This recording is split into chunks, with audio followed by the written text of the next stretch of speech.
plaisir les amis, belle victoire du Real Madrid à domicile au Bernabéu 4-0 contre le Celta de Vigo qui n'a quasiment rien foutu du match, qui n'a pas été dangereux, qui nous a juste fait un peu dormir en bétonnant la défense, mais qui n'a pas montré une envie de se maintenir en Liga, qui n'a pas semblé avoir joué un match de Liga mais plutôt un match amical dans l'intensité, l'envie et la création du jeu. Et globalement le Real Madrid ne pouvait pas faire un grand match tout seul, mais le Real Madrid en tant qu'équipe aujourd'hui un peu revancharde, qui avait besoin devant son public de se racheter dans le fond comme dans la forme, a quand même joué un très bon football. Aujourd'hui dans l'équipe, personne, je dis bien quasiment personne, a mal joué. Le Real Madrid a fait son football, a mis du temps à marquer le premier but et globalement à en marquer un deuxième pour faire le break, mais dans les intentions, la solidité et l'efficacité, globalement aujourd'hui on a été plus qu'excellent. Un bon Real Madrid qui marque pour la première fois depuis le match contre Gérone plus de 2 buts dans le même match. Donc c'était quand même à partir du 10 février si je dis pas de bêtises. Donc ça fait quand même du bien de retrouver et des buts et du spectacle et du jeu et des bonnes intentions. Et franchement, petit clean sheet en plus de ça. On a une semaine de repos avant le match contre Osasuna, avant la trêve internationale. Ça fait plaisir. En l'honneur de Jude Bellingham dans les tribunes, fallait qu'on fasse bonne impression. Et franchement, quel régal. Et aussi, pour commencer le débrief, parce que je suis extrêmement content, Arda Güler ouvre son compteur but avec le Real Madrid. Il a joué que 5 minutes et j'étais au téléphone avec mon daron pendant le match. Je disais mais c'est quand même un enfoiré Ancelotti, il fait pas de changement, il y a 2 ou 3-0, il est toujours pas rentré, c'est scandaleux, etc.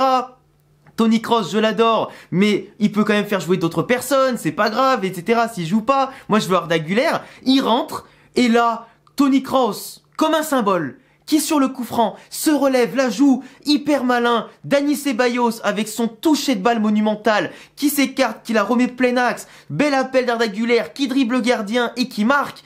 Mais c'est tout ce que je demande, c'est tout ce que je demande, c'est la cerise sur le gâteau. Le mec qui te met un enchaînement, comme s'il avait l'habitude de jouer tout le temps, comme s'il avait déjà les automatismes, mais c'est un gamin qui est différentiel, qui a déjà l'intelligence du football, qui a certes besoin de jouer, mais même sans jouer beaucoup, à l'entraînement, vu ce qu'il fait, vu ce qu'il donne dans les dribbles, les déplacements, les combinaisons, les tirs, etc., et les buts qu'il met à l'entraînement, il est déjà prêt le gamin à jouer plus. Et contre un petit Celta comme ça, qui certes faisait des fautes sur Vini, sur Rodrigo, sur Brahim, sur Modric, sur Kama, sur qui tu veux, mais le gamin il doit jouer plus. Parce que là, ce qu'il est capable de faire, déjà entre ce match-là et le penalty provoqué contre Gérone en fin de match, sur 30 minutes, je veux le voir entouré bien sûr de l'équipe professionnelle au top du top et pas comme en Copa avec beaucoup de jeunes en général qui étaient montés du Castilla, mais là je veux le voir dans les meilleures conditions.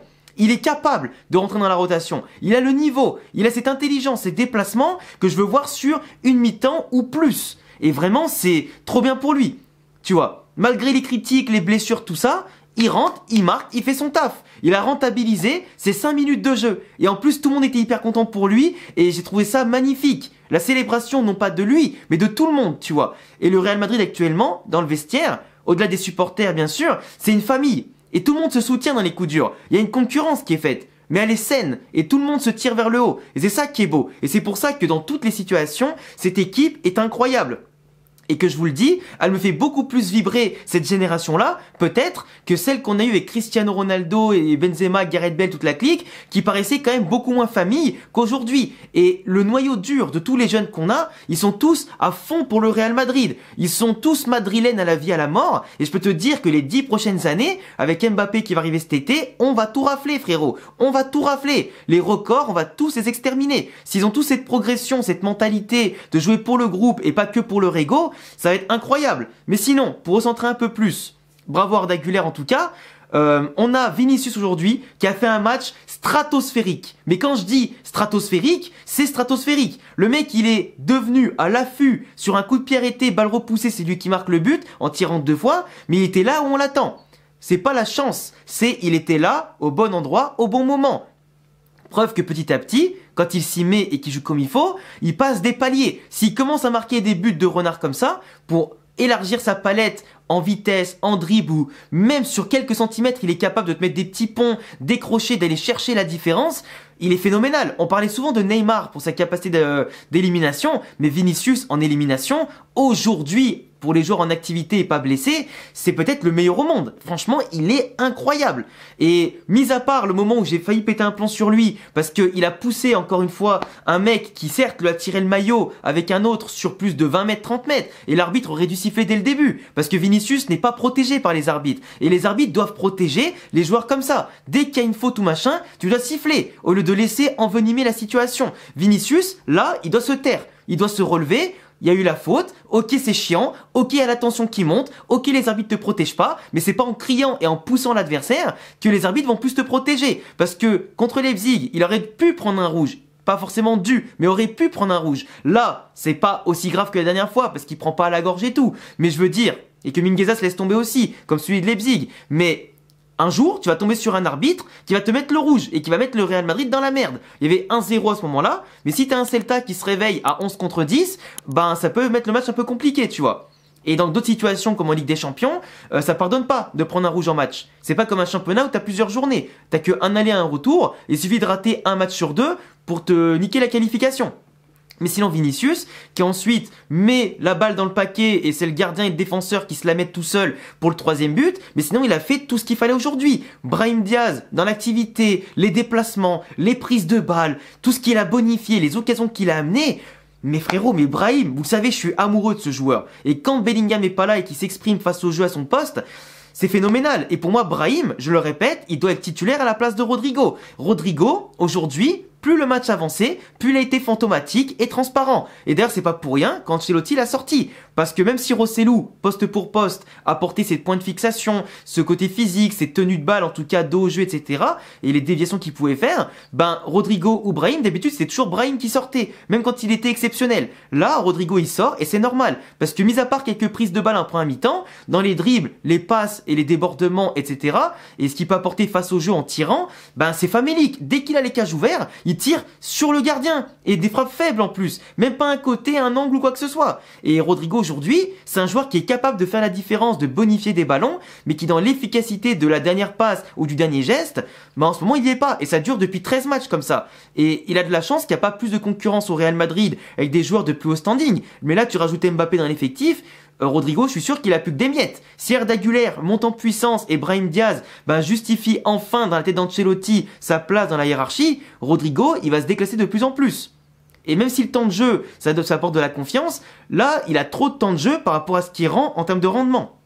Et c'est comme ça, c'est la concurrence, c'est le jeu qui fait ça, et Rodrigo, s'il se remet pas à l'endroit, au bout d'un moment, même s'il est capable de marquer contre les grosses équipes en Ligue des Champions, nous on a besoin de t'avoir, pas sur qu'un match, sur plusieurs, tu vois. Et même si on n'oublie pas son mois de novembre-décembre de début de saison, quand Vinicius était pas là par exemple, là actuellement il est éteint, et c'est la même disette, même un peu plus, que ce qu'il a vécu au tout début de saison, avant de se rattraper. Enfin bref, sinon t'as aussi Modric qui a fait un match stratosphérique, une passe D sur le corner qui amène le but de Rudiger. Alors, ils ont affiché notamment le but pour le gardien, parce que quand tu tires sur les poteaux et la barre, c'est pas considéré comme un tir cadré. Et du coup, la barre a tapé le dos du gardien et son cul avant de rentrer, donc ça a été donné pour le gardien. Bon, mais pour nous, c'est un but de Rudiger, on s'en fout. Et c'est la première fois depuis longtemps que le Real Madrid marque 2 buts sur coup de pied arrêté, ou du moins suite à un coup de pied arrêté, tu vois. Les 2 premiers buts, parfait. Et après derrière, le troisième qui vient sur un centre comme ça rentrant, franchement ça fait plaisir.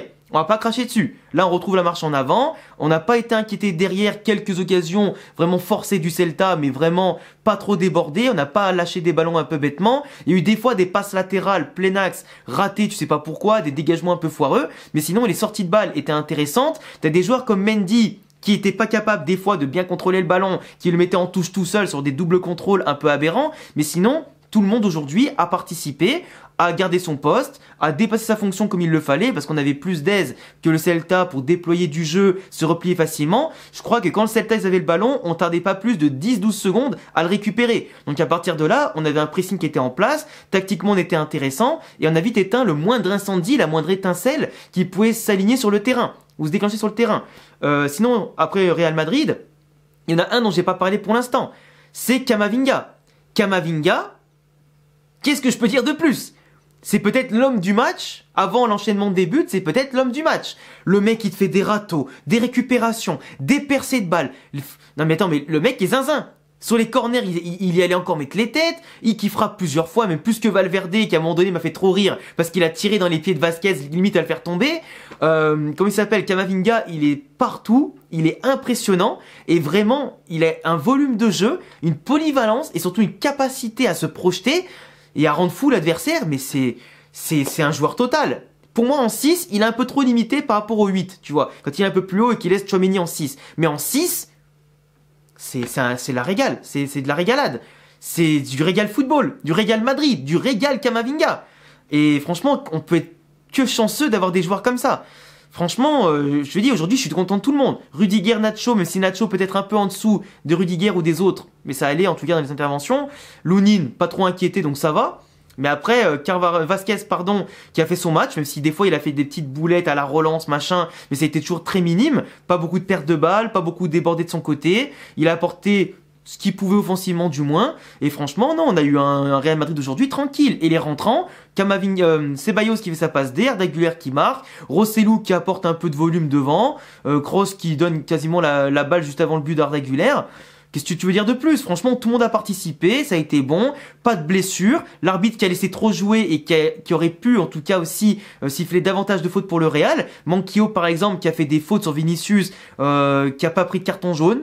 Ou du moins pas tout de suite, je sais plus. Mais en tout cas, ouais, l'arbitre qui doit sévir davantage pour protéger les artistes. Sinon, globalement, dans la production, j'ai rien à dire. Et comme je le répète, il faut deux belles équipes pour faire un bon match. Le Real Madrid a joué, a tenu la dragée haute à l'événement de la Liga. Il ne reste plus que 10 matchs à jouer maintenant et on a toujours 8-10 points d'avance. Donc maintenant, il faut continuer comme ça et puis espérer qu'on ira jusqu'au bout, simplement. Et que plus vite on validera la Liga, plus vite on sera tranquille pour une potentielle Ligue des Champions, suivant les tours qu'on pourra passer. Si bien sûr on est concerné, que tout le monde est présent, que tout le monde joue son football, qu'on ne rate pas des matchs comme on l'a fait contre Leipzig, et ça devrait bien se passer. Enfin bref, je vous laisserai me dire en commentaire ce que vous en pensez, abonnez-vous, cochez la cloche, le petit pouce bleu, tous mes réseaux en description, et à bientôt les gars pour prochaine vidéo. Ciao les frérots.